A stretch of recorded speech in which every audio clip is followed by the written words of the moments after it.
अभी दिल्ली के अंदर एक बहुत बड़ी कॉन्फ्रेंस हुई जमीयत उलमा की। हमारे उस्ताद मोहतरम हजरत मौलाना अरशद मदनी दामत बरकातुहुम तिरमिजी हमने उनसे पढ़ी है, और मौलाना महमूद मदनी उस प्रोग्राम के सालार थे। वहां पर कुछ बातें ऐसी आई, तहकीकी बात हजरत मौलाना अरशद मदनी ने की तो कुछ लोगों को वो बात बुरी लगी और टीवी पर डिबेट शुरू हो गया, झगड़ा। सारे लोग बोलने लगे कि मौलाना ने ये कहा है कि दुनिया का सबसे पुराना मजहब कोई है, इस्लाम है। हालांकि इस्लाम और कुरान 1450 साल पहले नाजिल हुआ है, तो पुराना मजहब इस्लाम कैसे हो गया? तो हजरत मौलाना ने उसकी तहकीक पेश की कि इस्लाम सबसे पुराना मजहब कैसे है। इस जमीन पर आसमान से सबसे पहले इंसान आदम को उतारा अल्लाह ने। आदम को जन्नत से जमीन पर उतारा। इस्लाम का अकीदा है ये, हिंदू भाइयों का अकीदा नहीं है, इस्लाम का अकीदा है ये कि पूरे संसार में, पूरी दुनिया में जितने भी लोग हैं वो सब के सब आदम की औलाद हैं। तो आदम आसमान से जमीन पर आए, आदम का जो धर्म होगा वही पुराना धर्म होगा, क्योंकि आदम सबसे पहले इंसान। तो आदम अलैहिस्सलाम का धर्म क्या था, मजहब क्या था? आदम अलैहिस्सलाम एक अल्लाह को मानते थे। आदम अलैहिस्सलाम सबसे पहले इंसान, पहले नबी, पहले मानव ऑन द अर्थ, जमीन पर। उनका जो धर्म था वो इस्लाम धर्म था। इससे ये पता चला कि जब सबसे पहले इंसान का जो धर्म है वो इस्लाम है, तो इस्लाम का गोया सबसे पुराना होना साबित हो जाता है कि इस जमीन पर सबसे पुराना कोई धर्म है तो वह इस्लाम है। तो उस वक्त इस्लाम का क्या नाम था? उस वक्त इस्लाम का नाम सनातन था। हालांकि आज की तारीख में सनातन हिंदू भाई अपने आप को बोलते हैं, लेकिन ऐसा नहीं है। सनातन का मतलब जो है, सनातन का मतलब आसमान से जमीन पर आना। सनातन का मतलब आसमान से जमीन पर कौन आया? आदम आए। तो पता चला कि आदम का मजहब, उसके मजहब का नाम सनातन है, और सनातन इस्लाम का पुराना नाम है।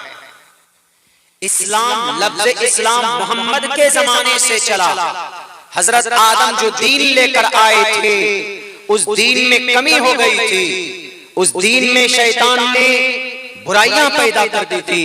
चूंकि शैतान इंसान का खुला दुश्मन है, वह आपको जहन्नम में डालना चाहता है, वह आपको बेवकूफ बनाना चाहता है, वह आपको जलील और रुस्वा करना चाहता है। इसीलिए आदम चले गए तो उनकी औलाद में बहुत सारी खराबियां पैदा हो गई। तफसील बताने का वक्त नहीं है, सिर्फ इशारा कर रहा हूं। मैं उनके सवाल का थोड़ा सा जवाब दे रहा हूं जिन जिन लोगों को एतराज है। इसलिए कि मैं दुनिया के तमाम धर्म को पढ़ता, मुझे इसके ऊपर अपने आप पर अल्लाह का शुक्र अदा करता हूं कि मुझे जानकारी अल्लाह तबारक व तआला ने दी है। मैं कोशिश करता हूं पढ़ने की और जानने की। इस्लाम 1400 साल पहले आने वाला मजहब नहीं है, हजरत आदम के जमाने से है, हजरत आदम से है। और हजरत आदम की उम्र ज्यादा नहीं है, सिर्फ 10,500 साल पहले हजरत आदम इस जमीन पर आए। इंसानों की उम्र सिर्फ 10,500 साल से है, उससे पहले इस धरती के ऊपर इंसान नहीं था। सनातन मतलब आसमान से जमीन पर आना, आसमान से जमीन पर इस्लाम आया। दूसरा नाम हमारे हिंदू भाइयों का शाश्वत धर्म, हमेशा से आने वाला। हमेशा से कौन सा धर्म आया? इस्लाम ही आया। कैसे? हजरत आदम चले गए तो हजरत शीस आए। हजरत शीस ने भी इस्लाम की ही तबलीग की, अल्लाह की वहदानियत की तबलीग की। उसके बाद नूह आए और भी अंबिया आए, बड़े बड़े का नाम ले रहा हूं। हजरत नूह अलैहिस्सलाम आए, उन्होंने भी इस्लाम की तबलीग की। हजरत दाऊद आए, उन्होंने भी इस्लाम की तबलीग की। हजरत सुलेमान उनके बेटे आए, उन्होंने भी इस्लाम की तालीम और तबलीग की। हजरत यूसुफ आए, हजरत याकूब आए, हजरत इस्माइल आए, हजरत ईसा आए, हजरत इब्राहिम आए, हजरत इसहाक आए, हजरत जकरिया आए, हजरत हूद सालेह अलैहिस्सलाम आए, हजरत आखिर के अंदर अल्लाह के नबी से पहले हजरत ईसा 600 साल पहले, हजरत ईसा के बाद इन द एंड लास्ट में मोहम्मद रसूलुल्लाह सल्लल्लाहु अलैहि वसल्लम आए, हमेशा से आने वाला शाश्वत। बताओ मुनि जी, जैन मुनि जी, आप तो बोल रहे थे 2500 साल पहले फना आए। वर्तमान महावीर जैन स्वामी जी 25 से 2600 साल पहले बिहार की धरती वैशाली में जन्मे। वो इंसान थे, वो महात्मा नहीं थे। इंसान का बच्चा 30 साल की उम्र में चले गए थे वनवास काटने के लिए। वो क्या कहते हैं, कोई मौत नहीं है और कोई खुदा नहीं है, जन्नत जहन्नम नहीं है, फिर क्या है? वो कहते हैं कि रूह और जिस्म दोनों आपस में मिल गए ऐसे। अब ये रूह और जिस्म कैसे अलग होते हैं? हमारा और आपका अकीदा कि मौत होती है तो अलग अलग हो जाते हैं, लेकिन उनका यह अकीदा कि मौत से अलग नहीं होती, मौत आती ही है आदमी की लालच की वजह से। बड़ा अजीब कॉन्सेप्ट है, नहीं समझ पाए। वो भी एक इंसान थे जिन्होंने इस पर एतराज किया। बहरकैफ हमें और आपको इतना समझना चाहिए कि जमीन पर तारीखी एतबार से दुनिया का सबसे पुराना कोई मजहब है तो वो मजहब इस्लाम है। 1450 साल पहले अल्लाह के नबी को अल्लाह ने भेजा, क्योंकि बुराई बहुत हो गई थी, शैतान के चेलों ने बुराई शुरू कर दी थी। तो हजरत आदम जो अकीदा लेकर आए थे तौहीद का, वहदानियत का, कि अल्लाह एक है और इस जमीन पर अगर एक अल्लाह को नहीं मानता है कोई, तो उसका इस जमीन पर कोई फायदा नहीं है जीने का। अल्लाह के नबी अलैहिस्सलाम फरमाते हैं, ला इलाहा इल्ला मन क़ाला ला इलाहा इल्लल्लाह दखलल जन्नह। जो इंसान दिल से एतकाद और विश्वास के साथ ला इलाहा इल्लल्लाह पढ़ेगा वो जन्नत में जाएगा। दूसरी हदीस में अल्लाह के नबी फरमाते, मन शहीद अल्ला इलाहा इल्लल्लाह व अन्ना मुहम्मदर रसूलुल्लाह। जो आदमी इस बात की गवाही दे कि अल्लाह एक है और इस बात की भी गवाही दे कि मोहम्मद अल्लाह का आखिरी रसूल है, आखिरी अंतिम पैगंबर, अंतिम महर्षि है, अंतिम संदेशता है। मन शहीद अल्ला इलाहा इल्लल्लाह व अशहद व मन शहीद अल्ला इलाहा इल्लल्लाह व शहीद अन्ना मुहम्मदर रसूलुल्लाह हर्रमहुल्लाहु अलैहि नार। जो आदमी एक अल्लाह और अल्लाह के नबी के आखिरी होने की गवाही दे तो जहन्नम की आग उस शख्स के ऊपर हराम हो जाती है। ये अल्लाह के नबी अलैहिस्सलातु वस्सलाम का फरमान। इससे ये पता चलता है कि ईमान होना जरूरी है। इससे ये पता चलता है कि एक ईश्वर को मानना जरूरी है। 33 करोड़ देवी देवताओं को या 2 खुदा, 3 खुदा, 4 खुदाओं को मानने वाले जन्नत में नहीं जाओगे, याद रखना। जब इस जमीन के ऊपर एक स्टेट का 2 सीएम नहीं रह सकता, आपके बंगाल का एक सीएम, बिहार का एक चीफ मिनिस्टर और एक मुल्क का एक प्राइम मिनिस्टर है। जब एक मुल्क में 2 प्राइम मिनिस्टर नहीं रह सकते तो इस पूरे ब्रह्मांड का 2 खुदा कैसे हो सकता है? इसलिए अल्लाह का कुरान कहता है कि जमीन पर अगर मुख्तलिफ खुदा होते तो फसाद पैदा हो जाता। क्यों? एक खुदा कहता कि मैं बारिश करूंगा, दूसरा खुदा कहता कि मैं धूप करूंगा। एक खुदा कहता कि मैं जलजला लाऊंगा तुर्की में, दूसरा खुदा कहता कि नहीं मासूम बच्चे वहां जलजला मत लाओ। एक खुदा कहता कि एक्सीडेंट होना है, दूसरा खुदा कहेगा कि नहीं मिनिस्टर साहब एक्सीडेंट मत करो। एक खुदा कहता कि फलां साहब को जलील करना है, एक खुदा कहता है कि जलील नहीं करना। आपस में खुदा खुद लड़ पड़ते हैं जमीन पर अगर 2 खुदा होते थे। इससे ये पता चलता है कि जब जमीन के सिस्टम में 2 सरदार नहीं रह सकते, 2 राजा नहीं रह सकते हैं, किसी एक मुल्क का, एक बस्ती का, एक स्टेट का, तो फिर 2 खुदा कैसे रह सकता? जैन मुनि साहब, इस्लाम दुनिया का सबसे पुराना मजहब है। मलेच्छ भाषा कीर्ता तैन वैद वाक्य प्राण मुखा। जमीन पर सबसे पुरानी जुबान अगर किसी की है तो आदम की। मलेच्छ, ये है मलेच्छ आदम। मलेच्छ भाषा वैद वाक्य प्राण मुखा।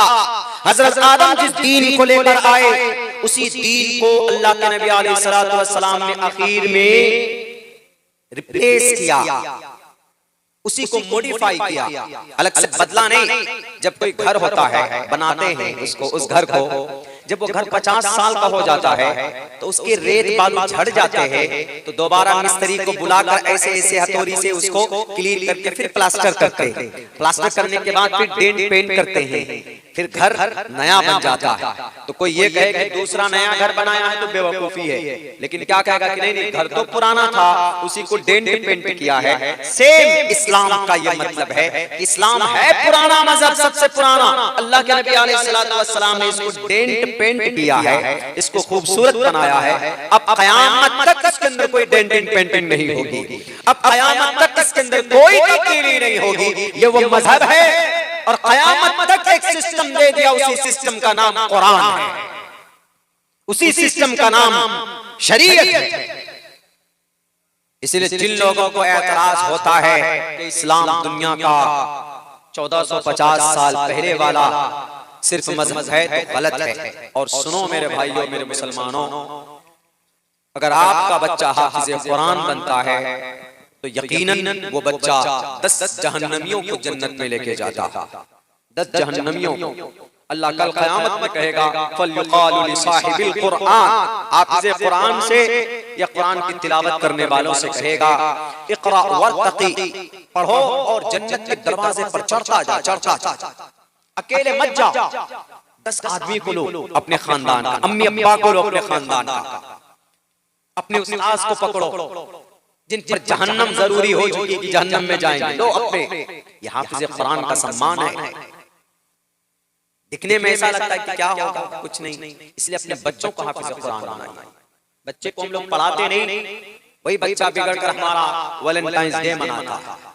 आज 15 फरवरी है, आज से पहले जो कल था वैलेंटाइंस डे, वैलेंटाइंस डे नहीं था, ये वैलेंटाइंस डे था।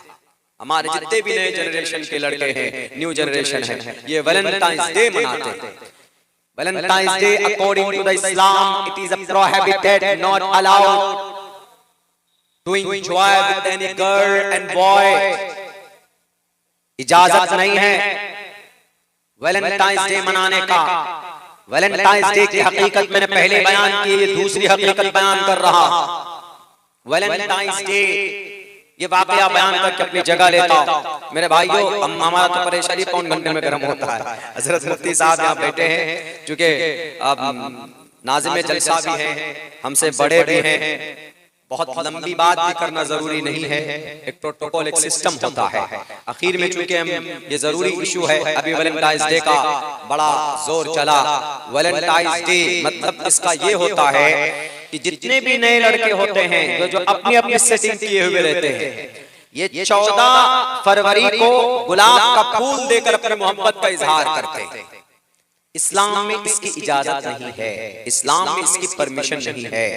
हस्बैंड वाइफ है, मोहब्बत करे, एक दूसरे से मोहब्बत का इजहार करे, कोई दिक्कत नहीं। वो तो खाना खाने बैठेंगे तब भी मोहब्बत का इजहार करेंगे, एक दूसरे को खाना खिलाएंगे तो सदका। यहां तक हदीस में आया है कि अगर जब हम बिस्तरी करते हैं हस्बैंड वाइफ, किसी को पसीने अगर आते तो पसीना का जो कतरा होता है ना बूंद, तो जितने कतरे पसीने के आएंगे अल्लाह तबारक व तआला उतनी नेकियां अता फरमाता है। वैलेंटाइंस डे मनाने वालों को नहीं, वैलेंटाइंस डे जालिम बादशाह था, अपने खुदा को खुश करने के लिए नौजवान लड़की, कुंवारी लड़कियों को जमा करता इसी तरह पिंडाल में, और एक तरफ लड़का, नाम डाले जाते, कुरानदाजी की जाती लड़कियों के नाम की। एक लड़के को बुलाया जाता कि आओ, वो लड़का एक नाम उठाता एक पर्ची, उसमें जिस लड़की का नाम आता फौरन उस लड़की को उस लड़के के हवाले किया जाता था, और 1 साल तक उनके साथ फिजिकल रिलेशन में रहना जरूरी होता था। और बादशाह को उस बादशाह को क्लाउडियस बादशाह था, क्लाउडियस जो ये काम करता था, करवाता था, उसको अगर कहीं पर जंग करना है तो नौजवानों को बुलाता, आओ। जब साल भर फ्री में ही अय्याशी और मौज मस्ती हो रही तो शादी नहीं करते थे वो लोग, वहां के लड़के, फ्री में काम हो रहा बादशाह की तरफ से, तो बादशाह जब भी ऐलान करता चलो जंग के लिए हमें रूम को ताकतवर बनाना है, तो सारे लड़के तैयार हो जाते। जब ये खबर, ये पता, और अपने कौन से खुदा को, फेब्रिया खुदा को, फेब्रिया खुदा जिसके नाम पर फरवरी का महीना है, उसी फेब्रिया बुध के नाम पर फरवरी का नाम है, फरवरी महीने का नाम उसी बुध के नाम पर है। तो वो वैलेंटाइन एक संत था, ईसा अलैहिस्सलाम को मानता था, एक गुरु था। उनको खबर लगी, उन्होंने कहा कि ये तो नाजायज और हराम है बादशाह की तरफ से, एक काम करो लड़कों को बुलाओ। सारे लड़कों को बुलाकर उनको समझाया और यूं कहा कि गांव समाज के लड़के, ये तुम लोग जो आज एक साल की लड़कियों के साथ रहते हो ना, ये जायज नहीं है, शादी करो, बच्चे पैदा करो, अल्लाह बरकत देगा। हजरत ईसा के मानने वाले थे वो, तो सारे लड़कों की शादी हो गई। एक साल 2 साल के बाद जब क्लाउडियस बादशाह ने फिर ऐलान करवाया कि चलो जंग में जाना है, कोई लड़का नहीं आया। क्यों? सबकी शादी हो गई थी, सब अपने बीवी बाल बच्चों में मशगूल हो गए। तहकीक की ऐसा कौन कराया, तो पता चला कि वैलेंटाइन गुरु ने कराया। वैलेंटाइन गुरु ने कहा कि उस गुरु को बुला कर लाया और ये कहा कि आज के बाद कोई शादी नहीं करेगा, अगर कोई शादी करेगा तो फांसी पर लटका दिया जाएगा। और उसके इस जुर्मे वैलेंटाइन गुरु को जेल में डाल दिया। जेल में गया क्लाउडियस के जेल में, तो क्लाउडियस की बेटी जूलिया, वो खुद वैलेंटाइन के साथ उसको इश्क मोहब्बत हो गई, मोहब्बत उससे हो गई। क्लाउडियस को पता चला तो क्लाउडियस ने कहा अपने उस गुरु से, वैलेंटाइन से, कि तुम मेरी बेटी को छोड़ो या मेरे मजहब को अपनाओ। उन्होंने कहा कि तुम्हारे मजहब को नहीं अपनाऊंगा। कहा नहीं अपनाओगे तुमको फांसी पर लटका देता हूं। तो उसी दिन 14 फरवरी को वैलेंटाइन को सूली पर लटका दिया गया और उन्होंने एक लेटर लिखा अपनी गर्लफ्रेंड को, जूलिया को, यूं कहा कि फ्रॉम योर वैलेंटाइन्स, यानी तुम्हारा लवर, तुम्हारा दोस्त आशिक वैलेंटाइन्स के तरफ से ये लेटर है। मोहब्बत को जिंदा रखना, कभी इसको रुसवा मत होने देना। तो वही मोहब्बत को जिंदा रखने के लिए आज हमारे नौजवान लड़के गुलाब का फूल लेकर अपने अपने गर्लफ्रेंड के सामने घुटने टेक कर कहते हैं कि मैं तुमसे मोहब्बत करता। इस्लाम के अंदर मोहब्बत का इजहार शादी के बाद है, निकाह के बाद। निकाह से पहले किसी को घूर कर देखना, गौर से देखना, इस्लाम में इसकी इजाजत भी नहीं है। वैलेंटाइन डे मनाना तो दूर की बात है। इसलिए मेरे नौजवानों, मेरे साथियों, इस्लाम बदनाम होता है हमारे आमाल बद की वजह से। अभी एक बाबा ने कहा कि इस्लाम का मतलब नमाज पढ़ो, बाकी जो मन में आए वो करो। समाज की बेटी को उठाओ और उसके साथ शादी रचाओ, झूठ बोलकर क्या जायज है? खुद नमाज कहता है कि अगर तुम नमाज पढ़ोगे, इन्नस्सलाता तन्हा अनिल फ़हशाई वल मुनकर वलज़िक्रुल्लाहि अकबर वल्लाहु यअलमु मा तस्नऊन। अगर कोई नमाज पढ़ता है, तन्हा अनिल फ़हशा, वो नमाज बेहयाई से रोकती है, बुरी बातों से रोकती है। बाबा जी, आपको दवाई बनाने से फुर्सत नहीं है, आप जजमेंट देते हैं धार्मिक बातों पर। शायद आपको धार्मिक शास्त्र का जर्रा बराबर ज्ञान नहीं है। अगर किसी इंसान के अंदर कोई बुराई है, नमाज पढ़ता है, तो अल्लाह के नबी भी फरमाते हैं कि नमाज के अंदर ऐसी सिफत होती है कि उस इंसान को बुराइयों से पाक कर देती। नमाज के अंदर ये सिफत है। फिर वो कैसे बोलता है कि नमाज पढ़ो, जो मन में आए वो करो? अरे किसी लड़की को पकड़कर लाकर शादी करना जबरदस्ती किसी हिंदू समाज की बेटी को, ये तो बड़ा पाप है। पहले इस्लाम में मुस्लिम कोई लड़का किसी लड़की को यूं देख रहा है गौर से, इस्लाम कहता है कि तुम्हारी आंख जिना कर रही, आंखें नीची करो। किसी को देखने की परमिशन नहीं है, तो उसको जबरदस्ती पकड़कर जबरदस्ती शादी करना क्या जायज है? बिल्कुल नहीं। ये महात्मा को पता ही नहीं, ये गुरु जी को खामखा। तो बहरकैफ हमें ये कहना है कि हमारे अमाल से बहुत कुछ जज किए जाते हैं। हमारा अमाल अच्छा होना चाहिए। हर महीना हमारे लिए मुबारक है, हर दिन हमारे लिए खुशी का, मोहब्बत का है, लेकिन मोहब्बत जायज तरीके से, जायज लोगों से हो। माँ बाप से मोहब्बत हो, माँ बाप से मोहब्बत करेंगे, मोहब्बत की एक निगाह हज मबरूर की सवात फरमाती है। वालिदैन को देखेंगे अगर आप नहीं, गर्लफ्रेंड को देखते, वाह उनको फ्लावर भेजते हैं, उनको मिठाइयां भेजते हैं। नहीं, अपनी माँ के लिए खुशी से कभी मिठाई लेके जाओ, अपनी माँ के लिए कभी शाल खरीद कर लेकर जाओ, अपने अब्बा के लिए कपड़े खरीद कर लेकर जाएं। दिल से दुआ निकलेगी, माँ बाप की दुआ निकलेगी तो आपकी तकदीर बदल जाएगी। इसलिए आज से अहद करो मेरे नौजवानों, मेरे साथियों, जो भी बातें कही गई है इस मंच से, अच्छा जलजले के सिलसिले में हजरत फिर वो लंबी हो जाएगी, चूंकि जलजला